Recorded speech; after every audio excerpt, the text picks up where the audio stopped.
ஒரு வயசான தம்பதிகளுக்கு 5 பிள்ளைகள். 5 பிள்ளைகளும் ஒவ்வொருத்தரும் ஒவ்வொரு இடத்துல வேலை பார்த்துருந்தாங்க. வயசானவர்ல அவங்க அப்பா இறந்துட்டார். அதாவது வயதானவர். அப்ப அம்மா மட்டும்தான். அம்மாவ பார்த்து சொன்னாங்களாம், "இது பாருங்க அம்மா, நீ எங்க வீட்ல கூட்டு போய் வச்சிருந்தா என் பொண்டாட்டி ஏதாவது ஒண்ணு சொல்லுவா. உங்க 2 பேருக்குள்ள சண்டை வரும்." அப்படின்னு சொல்லிட்டு ஒருத்தன் காயணிக்கினான். அடுத்தவன் சொன்னான், "நான் ரொம்ப லாங்கில இருக்கேன். நீ அங்கெல்லாம் இருக்க மாட்ட. இது சிட்டி லைஃப்" அப்படின்னு சொல்லி அவனை கழட்டி விட்டான். 5 பிள்ளைகளும் ஒவ்வொரு காரணத்த சொல்லி கழட்டி விட்டாங்க.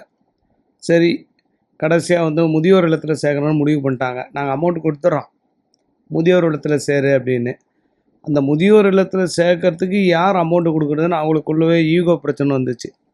"அண்ணன் குடுக்கட்டும், தம்பி குடுக்கட்டும், நான் கஷ்டப்படுறேன், நான் ஏன் குடுக்கணும்?" அப்படின்னு எல்லாம் போட்டி போட்டுட்டே இருந்தாங்க. அந்த அம்மாவும் சொல்லிச்சாம், "அப்பாவோட பென்ஷன் காசு இருக்குது. நான் அத வச்சு எடுத்துக்கிறேன். நீங்க யாரும் எனக்கு காசு குடுக்க வேணாம்" அப்படின்னுச்சாம்.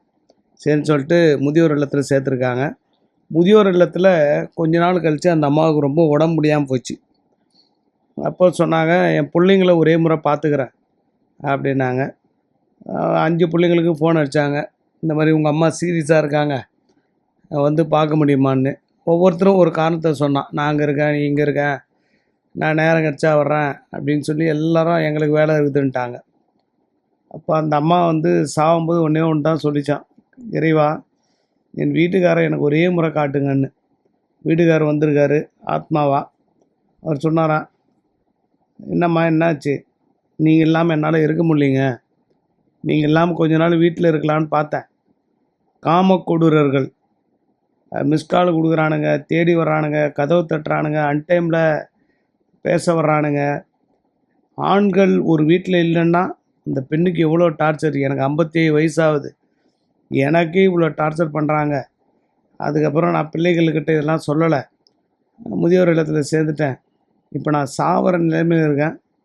இப்ப வாங்கடான்னா ஒவ்வொருத்தனுக்கும் வேலை இருக்குதுன்றான்." அப்படின்னோடனே அந்த கணவர் சிரிச்சாராம். "இது பாரு, எல்லாருக்கும் வேலை இருக்குது. நீ வேலை இருந்தா இருக்கட்டும். நீ என்கிட்ட வந்துரு. இந்த உலகம் ஒரு மாயை. நம்ம இருக்கும்போது குடும்பத்துல எவ்வளோ பேர் வீட்டுக்கு வந்துட்டு போனாங்க, கிராமத்து வீட்டுக்கு. இப்ப நம்ம 2 பேரும் இறந்துட்டோம்னு வச்சுக்கோயேன், அந்த கிராமத்து வீடு அனாதை வீடு மாரி ஆயிடும். நம்ம இறந்ததுக்கப்புறம் பாரு, அண்ணன் தம்பிங்க எல்லாம் அடிச்சு குத்திக்குவானுங்க புள்ளைங்க. நீ இந்த வாழ்க்கை பார்த்து நீ மனம் நொந்து வருவதை விட, நீ இறந்து மேல் லோகமே வந்துருன்ட்டாராம் கணவரு.